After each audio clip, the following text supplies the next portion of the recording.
Talking Book is Stevie Wonder's 15th studio album, and it was released the same year as Music of My Mind, which we covered in the video before this.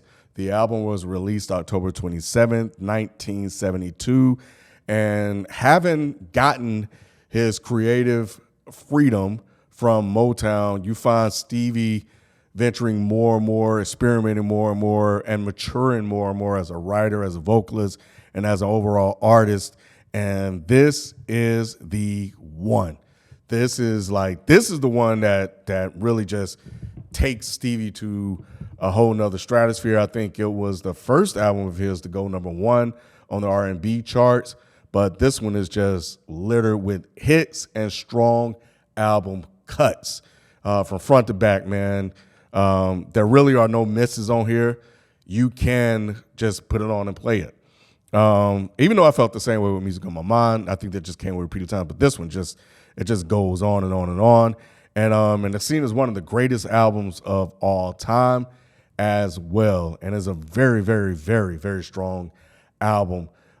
Stevie was doing a lot of different things, well, I won't say different things, but you can hear him really expanding with the keys and the synthesizer, and just a lot of just writing. I think politically he has some things to say as well. And there's just some joints on here, man. So, I mean, it couldn't open any better than You Are the Sunshine of My Life. I just love the way that song is structured. It just blows me away to have two other people sing the first two parts of that song, and then Stevie just comes in and, man, he just takes it home, man.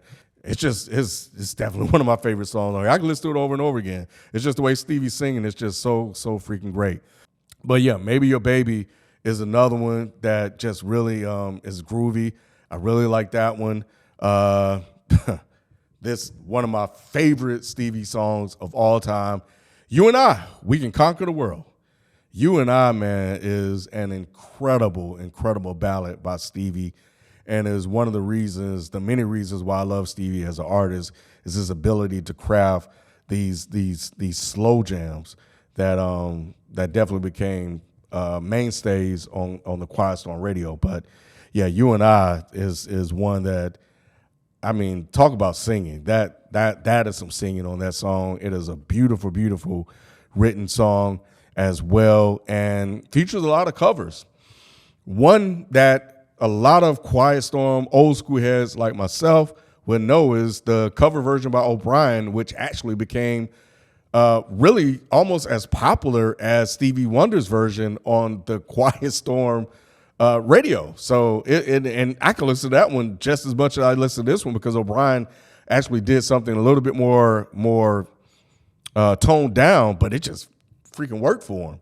Barbra Streisand remade You and I, and it's actually really good. I liked it. I enjoyed it. And she put a little white thing on it, but she actually sung it really, really well. And I like the way that she rearranged it to kind of fit what she does well. But I was really, really surprised by how good she sung the song. I thought it was going to be a hot mess, but she did a thing on it. So if you haven't listened to that, go listen to it. Take a listen. You might like it. You might hate it, but I think it's worth the listen. But yeah, Tuesday Heartbreak is good. You Got It Bad Girl, man, that's another jam. I can listen to that one on repeat. And then it gets into Superstition. Everybody know that one, man. That is the one. You at a barbecue, you got to play Superstition. If you at a barbecue, you have to put on Superstition, and just watch all the old heads. Watch what they do. They're gonna get down. Big Brother is the one that, even in the latter part of the song, there's some things that I like on it.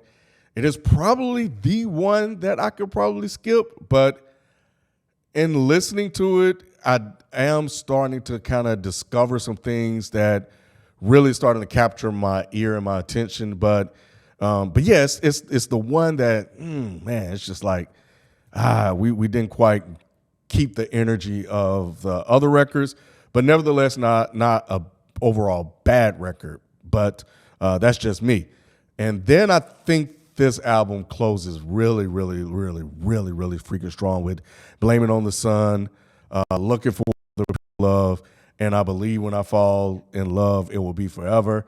And what I like about that song is really towards the end where he gets a little Parliament George Clinton funky towards the end. He kind of really blacken it up because it's one of those songs that I could actually hear a white band or somebody do, and I think that's one of the things that Stevie's able to do is to kind of have this genreless type sound to his music, and that's going to be evident on a lot of the later records on Fulfilling This, Intervisions, and Songs in the Key of Life. Speaking of that, Superstition has a really, really interesting story to it. And remember I was talking about how I felt like Stevie Wonder was a Beatles fan.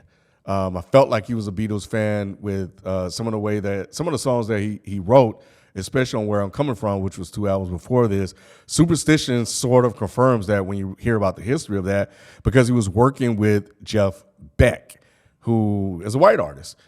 Jeff Beck loved Stevie Wonder's music, and he heard about the sessions, and they got together and they just started working in the lab.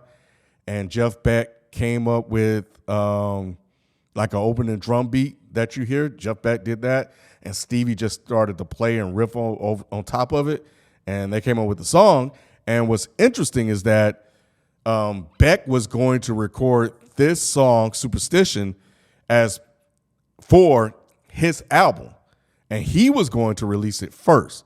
Something happened with the trio, Beck, Bogert, and a piece, and it sort of got delayed, and Motown put it out, and it was a big hit, and that was that. So, but yeah, just as part of the agreement of working together, that was what they decided to do, and it became a big hit, and that kind of speaks to just what Stevie is able to do as an artist, just overall, his ability to be sort of genreless, but still have enough soul in it to black it up.